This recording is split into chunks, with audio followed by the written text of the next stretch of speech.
Today's podcast is brought to you by Audible. Get a free audiobook download and a 30-day free trial at www.audibletrial.com/historyfangirl. Over 180,000 titles to choose from for your iPhone, Kindle, Android, or MP3 player. Hi, I'm Stephanie Craig. Welcome to the History Fangirl podcast. This is episode 11, Iceland's Thingvellir. As the Vikings spread across northern Europe, they took their culture, religion, and laws with them. In Iceland, these Viking institutions and customs took hold, leading to the creation of an annual Althing held every year at Thingvellir, which is a large national park outside of Reykjavik. The site was named a UNESCO World Heritage Site in 2004 and hosted this Viking parliament for nearly 1,000 years. How did this tradition begin? What was it like during the early days of Iceland's settlement? And how did it change as Iceland went from a pagan to a Christian state? My guest today is Lee Accomando, the host of the Viking Age Podcast. We chat about the settlement of Iceland, the founding of Thingvellir, and what ensued in the millennium that followed. At the end of this episode, find out how to enter this week's contest.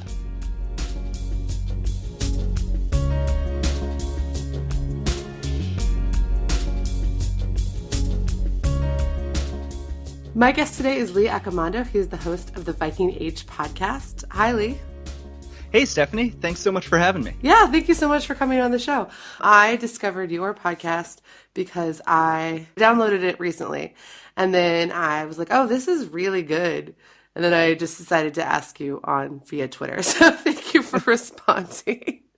Thank you so much, and thanks for the invitation. I was psyched. You've had some people on that I have massive respect for, so I'm really excited to be on. Awesome. So, well, I now have a newfound respect for you. So how did you get interested in Viking Age history?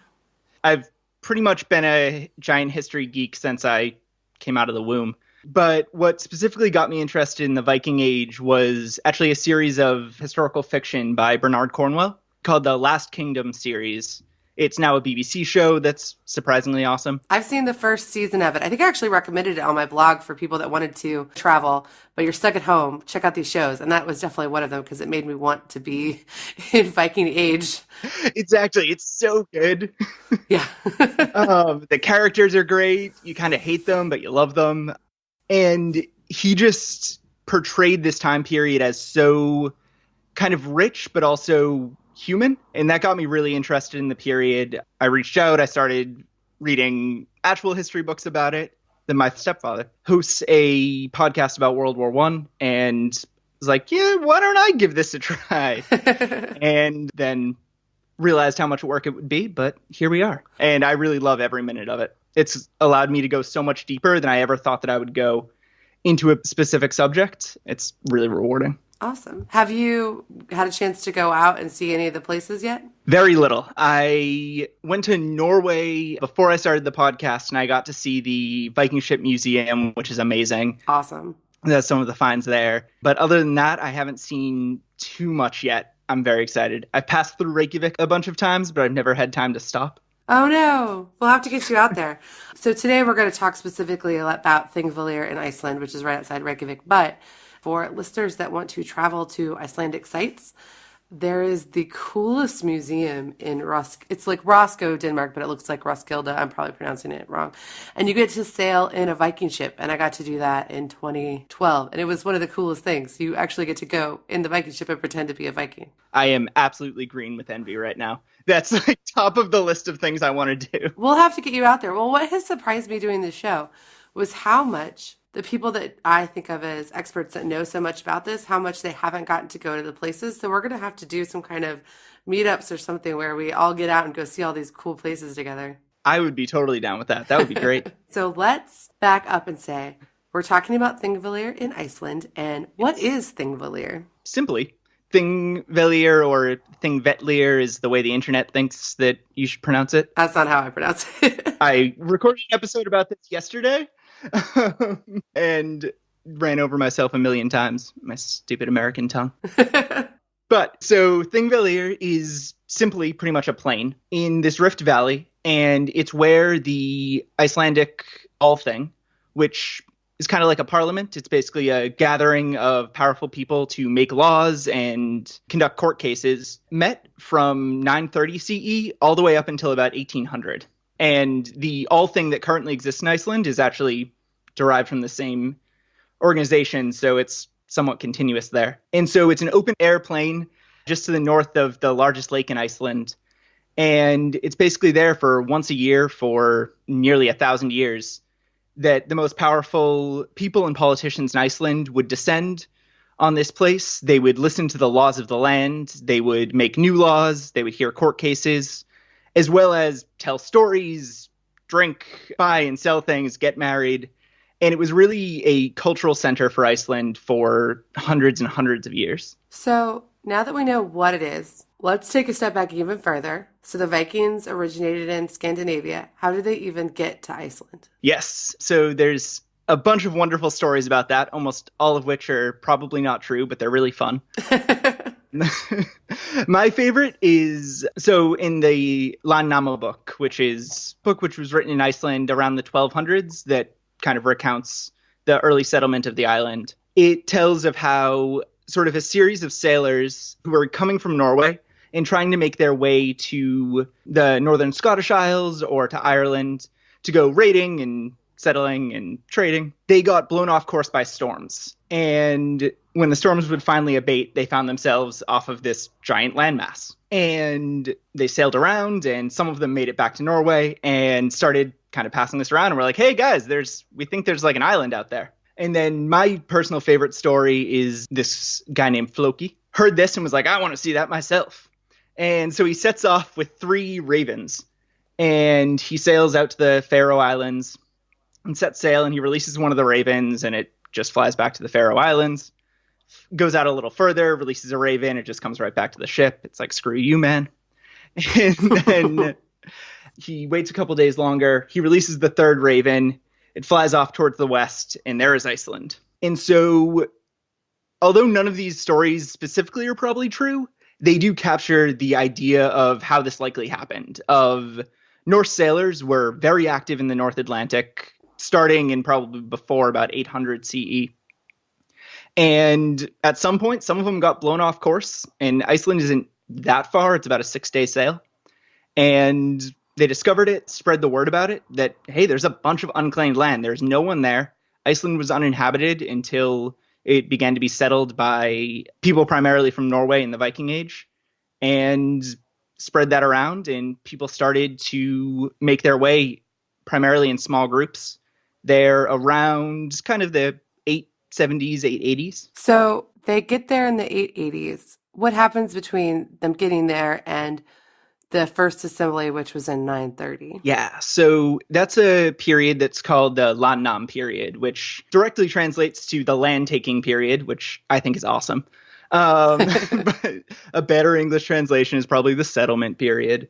But there's something nice about land-taking. And it was basically a free-for-all that the Landnama book, which is one of our primary sources there, lists about 430 people who came mostly from either Norway or Norse colonies in the Scottish Isles or in Ireland, and people who, for a variety of reasons, either because they wanted land of their own, there was a bunch of political upheaval happening in Norway at the time, so a lot of people fled that, and these were primarily kind of wealthy-ish people. They were able to afford a ship.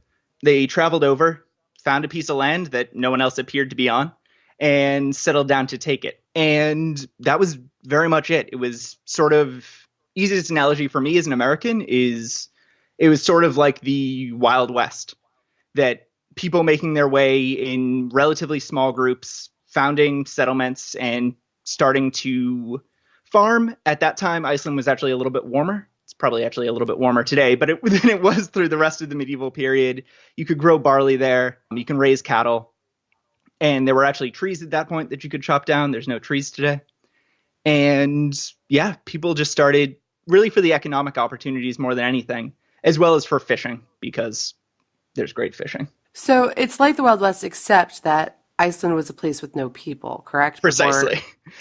Which is the main way in which the analogy breaks down completely. So I just spent the last week in Dublin, and I went to some museums I went to one museum about Viking history, but I learned about Viking history a little bit all over. And, when the Vikings came to Ireland, there were Irish people there. Right. The difference with Iceland and why it's more of a not purely Viking history, but why the history of it is predominantly Vikings until they turned to Christians is because they weren't supplanting a native population. That's right. That the only people who were there were a few Irish monks who, starting at about 800, had started to spend from February through August in Iceland to avoid people and to separate themselves from the world. And then a bunch of hairy Vikings showed up and ruined everything. Irish monks are like no joke. Yeah, we have got some future episodes planned on some of the things that I learned in Ireland and some of the places. And Irish monks are no joke. I would not mess with an Irish monk. It does not surprise me that they could handle getting to Iceland by themselves, which is something that was pretty dangerous even up until like 10 or 15 years ago. People weren't just going to Iceland for fun. Like, one of the things I learned when I was there was that primarily during the 20th century, they were getting most of their trade goods from the Soviet Union. Really? Because it was very difficult for any other ships to get there. And so, like, they were one of the only countries that had Russian-made goods in, like, the 70s and 80s. That's amazing. I did not know that. So when you get up to that, when you get up to the 20th century in like 10 years. If it was difficult then, it was certainly difficult back in the day. And one of the strangest things I find about the Icelandic sagas, which I'm sure we'll talk about a little later, is how nonchalant they are about sailing from the Scottish Isles or Norway. We know it was dangerous, but it's like a thing that they just didn't talk about. They're like, oh, no, he got in the ship and then he was in Norway. It's no big deal. I think it's one of the most dangerous passages that Europeans were making before they started crossing the whole Atlantic. Very much so. I mean, that's why it wasn't inhabited. I mean, think about this. There were no places in Europe that people could get to that they didn't live. And Iceland wasn't inhabited. So, I mean, that tells you just how dangerous it was to get there. Exactly. So we've got this land taking period. People are in. What causes them to decide it's time to organize enough to have their first Althing? And how was it related to setups that took place in other parts of the Scandinavian world? Yeah, I'm just going to break this up into kind of two parts. So first of all is kind of the motivation behind why you would call the Althing, and then we'll talk about what that means. So you have this society that's basically made up of people who come from a variety of different backgrounds, both within Scandinavia and outside of it. And at first, that wasn't really a problem because there was a ton of land and not many people. But as you start to get towards in the 920s and early 930s, Iceland's a big island, but it's not that big. And by some estimates, between 10 and 30,000 people had immigrated. And people started running into each other and having problems. And there was no official channel for any of that to be aired or decided upon. If you disagreed with someone about your fishing catch, which is something that happens in the sagas, it was pretty much just the person who could get away with it took it or killed the other person. And as those challenges started to mount, local leaders started to convene small local assemblies, which were called things, which is how we get to thing. So a thing in its simplest form is just an assembly of people. It dates way, way, way back. So in the 98 CE, the Roman historian Tacitus, in his Germania, writes about assemblies that sound a hell of a lot like the things that were being held in Scandinavia 800 years later. Oh, really? Oh, that's cool. Which is pretty awesome. Obviously, they're different. It's a lot of time, different places, but they sound a lot like it. In that what Tacitus writes about is that the leading chieftains would call together these assemblies, and basically free landholding farmers would assemble. They would listen to their king or chieftain speak. They would rattle their spears in approval or disapproval. And they would gather primarily to judge cases. So they would bring before and say, this guy murdered my uncle. And they would argue and people would judge and decide on upcoming warfare and decide on laws. And kind of to back up that claim, we don't always believe everything Tacitus says, but the word thing is actually present in every Germanic language, which linguists who know much more than I do about these things believe that dates back at least to the turn of the first millennia. Oh, wow. So this is a really, really old custom, and that at its really simplest core is a group of people coming together to decide upon legal and judicial matters.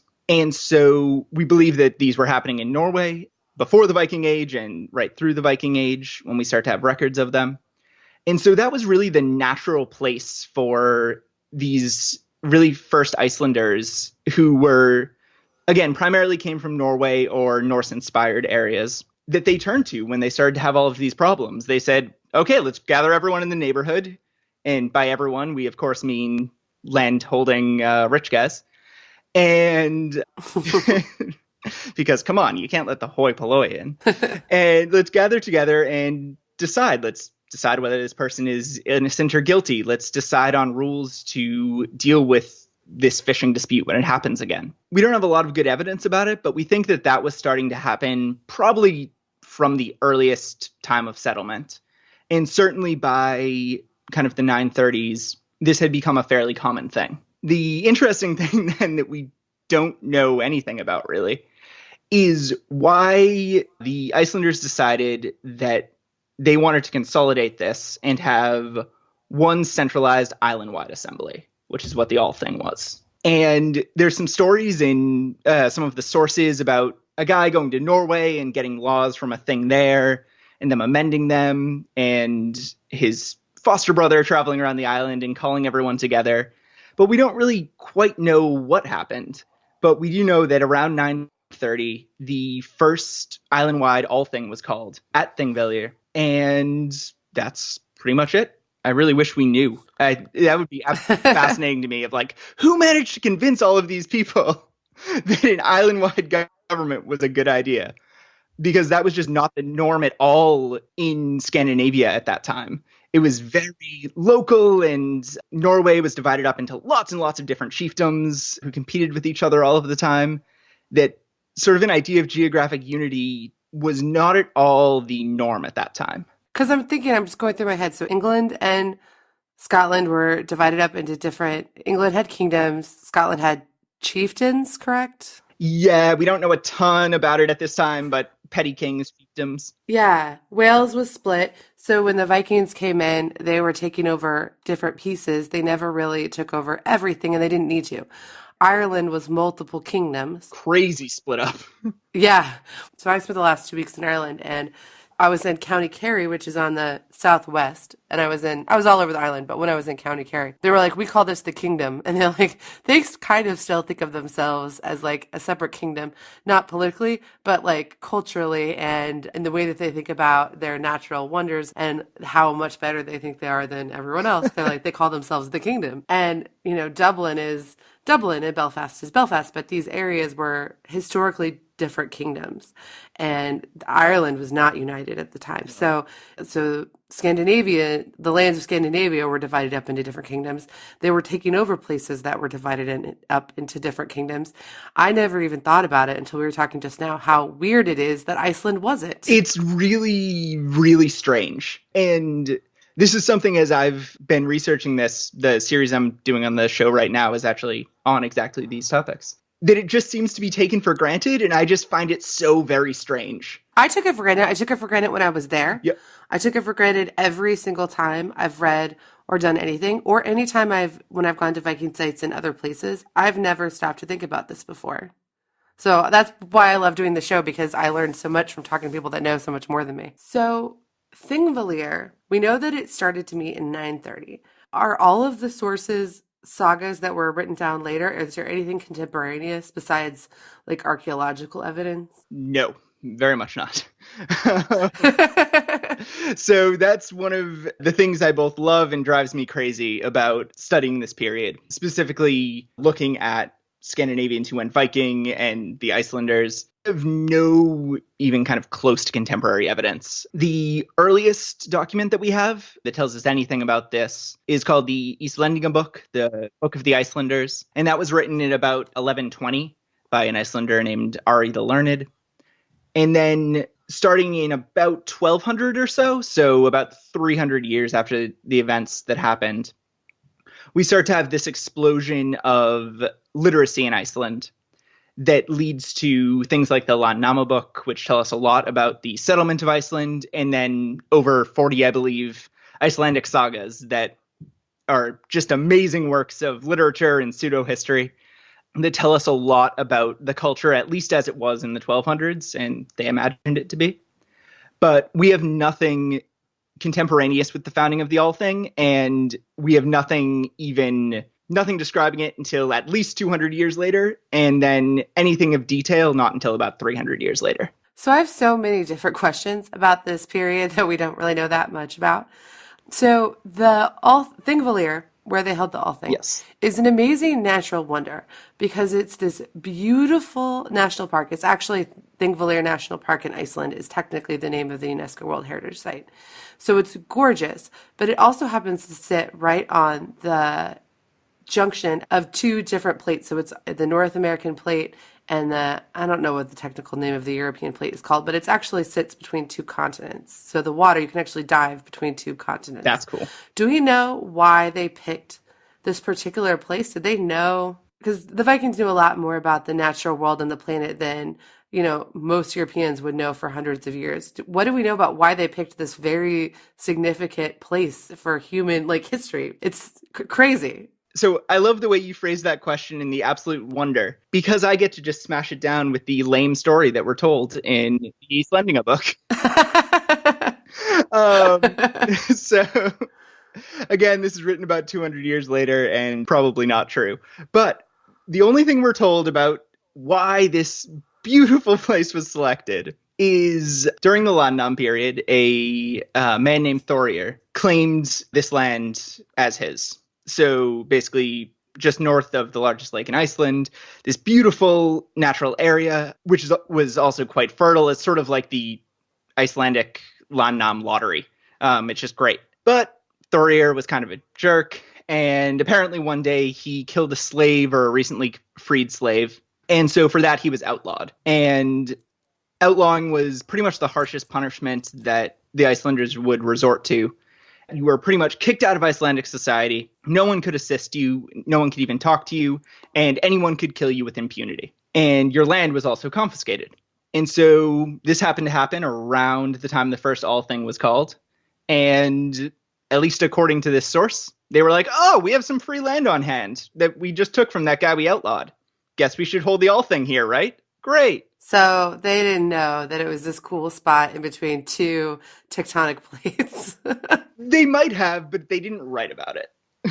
Okay. Because it is. It's like, people go to this place just to scuba dive, which I'm not trying to currently. I have a plan to learn how to scuba dive in the future so I can scuba dive cool historic spots, but I haven't done it yet. But this is one of the places you can go and scuba dive in this rift valley between two continents, but you're also in the Viking Althing. It's just a crazy place. Insane. Okay, so they didn't know it was cool. We just know it's cool now. I bet they did know. I bet they did. Something that is conspicuously absent from the sagas and most of the writing we have from the kind of golden age of Icelandic literacy is they don't focus on natural beauty very much. It's one of those things that you have to imagine as humans was there, but at least the people who were writing things down didn't include that when they were writing it down. So what do the sagas tell us about events that happened here during this time? So the sagas are, again, written about 300 years after the founding of the Althing, and so we take everything with a grain of salt. But, so the sagas are this wonderful corpus of stories and pseudo-history that tell us a lot about what at least is portrayed to us as the everyday life of relatively wealthy Icelanders. And so these were mostly written, as I said, in the 1200s. The Icelandic Free State, which we'll talk about, was beginning to decline in this time, and power was becoming more concentrated in the hands of a few. And one of the reactions to that was this outpouring of almost nostalgic literature about Iceland during the settlement period and in the century or so afterwards that focuses on stories about the ancestors of the people writing it down, most likely. And so we hear about everything from love affairs and divorces and fishing disputes and all of these amazing legal cases that took place at the Althing and the other things. And it just provides this wonderful window into a time of life that, even if it's not the time of life it's describing, it's a wonderful window into the mind of people who still lived a really long time ago. Yeah. And shows how they thought about the world, what they thought was right and wrong, which is often fairly different from what we would think of. And being able to hear about things like, oh, when your deadbeat cousin showed up because he killed someone, obviously what you do is you lock him in the sheep shed so people can't find him. And it's just full of little details like that add color to these places, add color to these people, that is often lacking when, for instance, when I was doing a series of episodes on the Vikings in Ireland. What we have from that time are just these kind of dry annals that are just like, in this year this happened, in this year this happened, where the sagas provide us with all of this human color on the major events of the day as they were remembered 200-300 years later. So what are some of your favorite anecdotes from the sagas? So one of my absolute favorites is the kind of ending of the I'm hiding my cousin in the sheep sheds. So fairly early in the settlement of Iceland, as I said, people got in disputes and there wasn't a good way to handle it. And so there was this big fishing dispute out on some islands. This guy kills a guy. He runs away because the guy he killed's brother is after him. And he ends up hiding with a relative of his named Vigdis and her husband, who's kind of a coward. Vigdis hides him away. Her husband's freaking out. She's like, don't worry about it. Guy who's chasing him shows up, demands that they turn him over, and he offers Vigdis's husband a bunch of silver to hand him over. He agrees because he's a jerk. Vigdis finds out, freaks out, sends her cousin to go with another one of their family members to be safe. And there's this awesome scene where the guy who's chasing him is all angry and demands his money back. And so Vigdis goes into the house. She gets this sack of silver, goes to hand it to him, and just smacks him upside the head with it. Oh, no. And starts berating him. And then he just leaves. And I just love the kind of little things like that. So the sagas that exist, they are written down after Iceland has moved from worshiping traditional Norse gods to being a Christian, in theory, nation. Yes. Why don't you talk a little bit about the process that Iceland underwent? Because I think their conversion process is kind of interesting and singular. Very much so. I'm going to start a little bit away from it to kind of build some background. In the sort of mid to late 900s, we start to see all of the countries of Scandinavia begin to, at least officially, convert from paganism to Christianity. And in mainland Scandinavia, so what would later become Denmark, Norway, and Sweden, this process was very much driven by powerful kings. So the example I'll give, because he's very important to the Iceland story, which is why I'm talking about this, is Olaf Tryggvason, who was a king of Norway. And he began his career as just a dirty old Viking. And he traveled all over the place, raided in England primarily, but kind of all over. And one of the things he saw while raiding, and he ended up working for the kings of England for a little while. And what he saw, and what a lot of these missionary kings saw, was how much the church hierarchy helped the kings of England primarily, but as well as the continent, to exert way more power than any king in Scandinavia was able to do. Because Christianity supported the idea of a God-appointed king. You have to do what I say because God said so, man. And so what they did is, obviously, depends on your view of these things. I'm kind of a skeptic, so I believe that it was mainly kind of cold political calculation, but there are obviously other interpretations, that these kings adopted Christianity so they could go home and exert more power.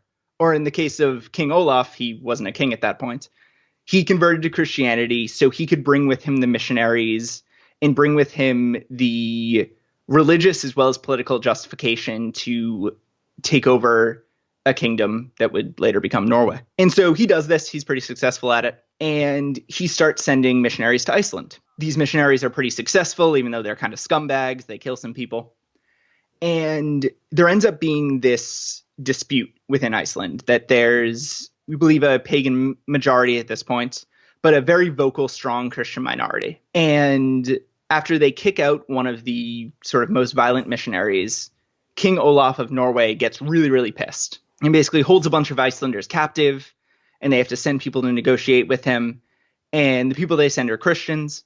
And he basically says to them, you guys got to go back and convert the country or we're going to have problems. I'm going to come and take it over. It's all kind of implied. And this is kind of a good example also of the Icelandic political system, because what happens is everyone descends on the Althing that year and everyone's jostling about. Everyone's really angry. There's the Christian camp. There's the pagan camp. Everyone's armed. They're sort of threatening each other. It seems like some shit's really going to go down. And some of the leading pagans and the leading Christians come together and they turn to the law speaker, who was the man who presided over the Althing. And they submit the question of pagan or Christian to him as basically a law case for him to arbitrate. They say, hey, we want to say pagan. Hey, we want to be Christian. Here's the pros and cons of both. You decide. And we'll abide by both parties will abide by whatever decision you have. So the all speaker agrees. According to legend, he goes off to his booth. He covers his head with his cloak and remains there all night. And he comes back out in the morning and everyone's waiting with bated breath. And he says, okay, we are going to convert to Christianity, but you can still eat horse meat. You can still expose children. And you can sacrifice in secret as long as no one sees. And then everyone went and hopped in the lake to be baptized. So you can still you can be Christian as long as you can eat your horses and kill your babies. Yep. Which, I mean, historically, that's food sources and the ability for populations to control themselves were really important. It seems a little bit harsh and weird now, but very much so. So they become Christian. Is that part of this revival in the literature? Yes. So that happened in about the year 1000. So that was sort of the moment of conversion. The Christianization process was very slow. That, again, because this was kind of a political, legal decision, I'm sure a lot of people who hopped in the lake didn't really think they were converting. They were like, whatever, I'll take a bath. It's cool. But over time, there started to be some church infrastructure. It became a very prestigious thing for Icelandic chieftains to build a church on their land and maintain a priest. And it was really co-opted into the existing Icelandic political order that chieftains started to support this. And as generations went by, people became actually Christian. They started to have bishops. Those bishops started to be educated abroad and came back and started to found schools. And then by kind of the 1100s, about, say, 100 years or so after actual conversion, we start to see literacy start to make its way in. And we start to see Iceland actually becoming more Christian. And by 1200, which is when we see literacy really take off, Iceland was very much a Christian nation. It had taken a while, but they got there. So Ireland has its kind of conversion saints. And England does too, really, people that weren't in charge of the conversion, but represented, the Catholic Christian spirit taking hold in those countries. Does Iceland have any particular saints that this period lifted up? Not really, strangely. That most of the missionaries are represented not in the most glowing of terms. That, again, they're mostly shown to be very combative. There's some great kind of insulting poetry exchanges and stuff. And then the law speaker who decided upon the conversion was himself a pagan. And so it's not until a little bit later when you start to have the first bishops and we start to see some bishop sagas being written about some of the initial Icelandic bishops that you start to see revered religious figures. And that was somewhat after the conversion period. Who are some of the first revered figures? There is Bishop Gizur. I'm probably pronouncing that wrong. I hope not. That name is amazing. Right. The Bishop Gizur and then Bishop Thorlak, who was bishop in the 1100s, is also a really revered figure who is the patron saint of Iceland. Oh, cool. So your podcast is the Viking Age Podcast, and it's not called the History of Vikings or the Viking History Podcast specifically because of the fact that the popular English term Viking isn't really related to the people so much as the military side of it. When does Iceland go from being something that, was full of people who were Viking to more of just a general Scandinavian population. Yep. A lot of that happened fairly quickly. Or I should say that for the vast majority of the population, that transformation, if it even was, happened pretty quickly. That you sort of had people who were farmers in Norway or the Scottish Isles picking things up, heading over to Norway and continuing to be farmers. We do hear about Icelanders going off and going a Viking and raiding and raising all kinds of hell. That Egil's Saga is one of the most famous, and it's all about Egil Skallagrimsson, who's this just rabble-rousing Viking. It's awesome.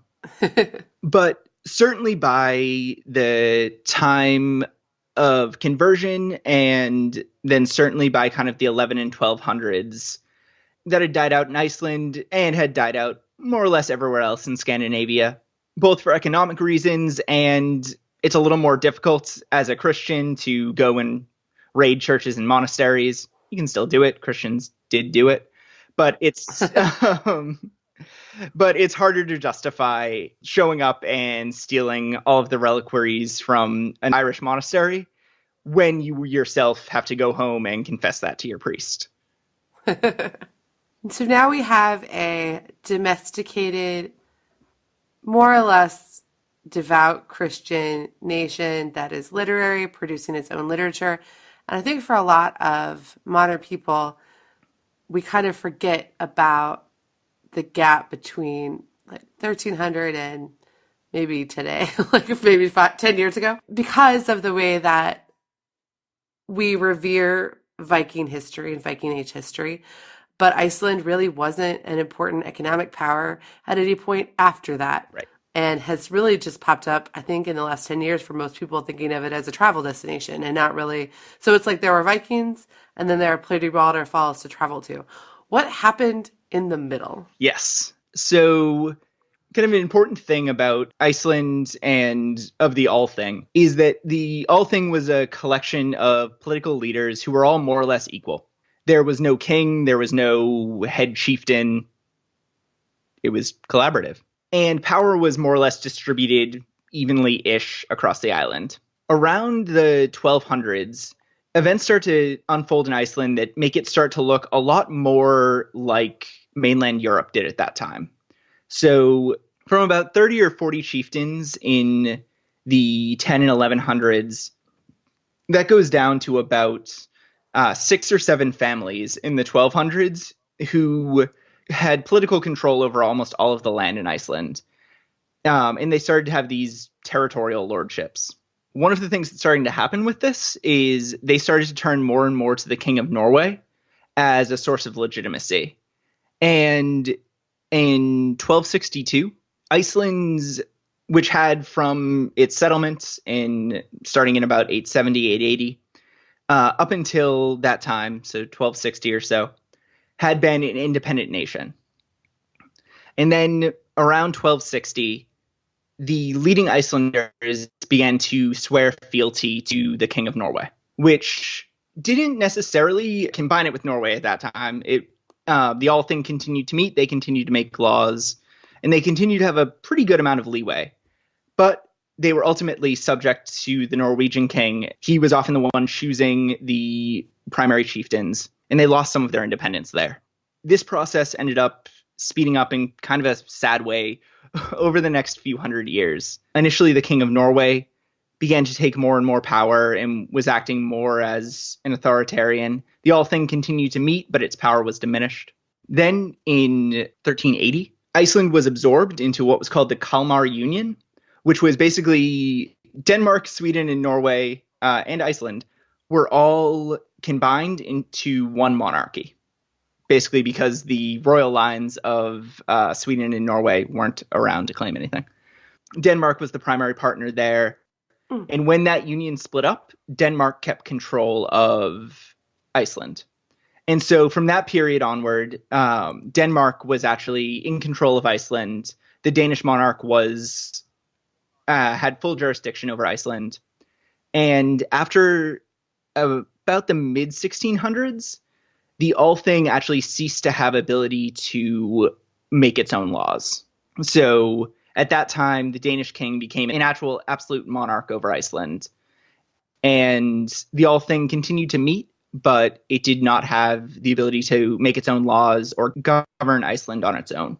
So it continued to meet until almost 1800, until 1798, which for me, I mean, just think about it.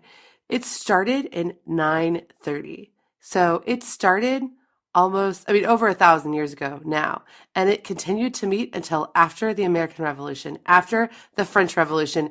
That's insane. It's absolutely insane. And that for the vast majority of that time, up until about 1600, its power might have been reduced, but it still had legislative power. It might have been under a king, but it's this institution that endured and governed Iceland. I mean, that's longer than like the Roman Senate in the Western Empire met. Yes. That's crazy. And very few people even really think about it as like one of the major institutions of Western Europe, but it really was. Very much so. And it was so unique for its time. You know, while it certainly wasn't a democracy like we think of it today, it allowed political voice to far more people than really anything up until the British Parliament in Europe. After it collapsed, or after it stopped meeting, and Iceland, so it stopped meeting in 1798. Iceland is part of Denmark. What was kind of a brief overview of Iceland's history for the last 200 years? I'm by far not an expert on this topic, but my understanding is that under Danish rule, life wasn't so great in Iceland. There weren't a lot of economic opportunities. They were obviously not in control of their own laws or their own government. And this started to take hold. And in the 1800s, there started to be a real upsurge in Icelandic nationalism and a desire to kind of take back this Icelandic culture. And you start to see during this period a huge interest in kind of re-exploration of the Icelandic sagas and the idea of the Althing as this Icelandic cultural heritage. It was something to be celebrated. A lot of this was pushed by a guy named John Sigurðsson, who really pushed the idea of Icelandic nationalism and creating an Icelandic identity. As part of that, in 1843, so after about 40 or so years of not meeting, the Althing was reestablished as a consultative body to the Danish king. So they had no actual power. But as part of that idea of kind of bringing Iceland back, the new Althing did not meet at Thingvellir. It met in Reykjavik, which is where it still meets today. Then basically going to the next big thing is, as we turned into the 1900s, there started to be more and more kind of rumblings of Icelandic independence from Denmark. And there were a series of agreements that gave more and more power to the Icelandic Althing, taking it away from the Danish king. And in 1918, at the conclusion of World War I, Iceland was granted the status as a sovereign state by the Danish monarch. So they, sort of similar to Canada today, that technically the Danish monarch was the head of state, just like Queen Elizabeth is the head of state of Canada. But the Althing was able to have full legislative responsibility over the island. And then when Denmark was occupied by Germany during World War II, Iceland actually even broke that away and became its own state. They elect their own prime minister. The Althing meets and has full political control, and there's no political ties to Denmark. So how did Thingvellir go from just being this cool place that this amazing historic thing had happened to actually being like a recognized UNESCO World Heritage Site? That process began in the 1920s and 30s, that as part of the push for more Icelandic independence, they now had full control. Thingvellir National Park was founded in 1928 as a way to kind of acknowledge the incredible importance of this site that had been a political and legal and really cultural and social center for the vast majority of Icelandic history. And I have a little quote here that it was founded as, quote, a protected national shrine for all Icelanders, the perpetual property of the Icelandic nation under the preservation of Parliament, never to be sold or mortgaged. And then what you see in 2004 is kind of the continuation of that UNESCO decided to acknowledge Thingvellir as this incredible piece of Icelandic history that was home, again, for most of their history to the oldest parliament in Europe. Parliament's a word, but the oldest collective governing body in Europe. And the fact that there have been a few things built on the site, but largely Thingvellir has remained an open plain, just like it would have been for the vast majority of the time when the Althing was meeting there. Yeah, so I'll just say real quick. So this is what UNESCO has on their website about what's there right now. So Thingvellir is a national park where the Althing, an open-air assembly representing the whole of Iceland, was established. Blah, blah, blah. And then it says, the property includes Thingvellir National Park, the remains of the Althing itself, which is fragments of around 50 booths built from turf and stone. Remains from the 10th century are thought to be buried underneath. The site also includes remains of agricultural use from the 18th and 19th century. The park shows evidence of the way the landscape was husbanded for over 1,000 years. It's pretty bare. I mean, you see some like the cool old churches, but when you're there, you're just in a beautiful field, and you can just imagine what it would have been like, smelled like, sounded like. But it's kind of incredible that it really wasn't. Nothing else was ever done with it, because that wouldn't be the case in most other Western democracies, that something like that would have just been left open for so long. Right. No, you'd think things would be built up there, but I'm entirely guessing here. But because of the traditional open air nature of this, that it was this seasonal destination that everyone would go to. And it's amazing that it's still like that today. So real quick, before we go, where can people find you? Absolutely. So you can obviously check us out at vikingagepodcast.com. But probably the easiest way is just search Viking Age Podcast on any and all podcast apps that you like to use, and we'll show right up. And are you on Facebook, and like what social media are you using? Yes. We're on Facebook at facebook.com/Viking Age Podcast, and Twitter at Viking Age Pod. Those are probably the best ways to get in touch with us. Well, thank you so much for coming on. This was really fun. Iceland is one of those places that I think a lot of people are thinking about traveling to. And if they go, they should go to Thingvellir. It's on the so there's like a Golden Circle tour that everybody takes from Reykjavik. And this is one of the 3 places that are on there. But I think when you get there, it's so easy to be overwhelmed by the natural beauty of the place. It's good for everyone to be grounded in this historical background so they can appreciate the civic and democratic history as well. So thank you so much, Lee. Of course. Thank you so much for having me. This was a lot of fun. I want to say thank you again to Lee Accomando for coming on the show to share his knowledge of this amazing place in Icelandic and European history.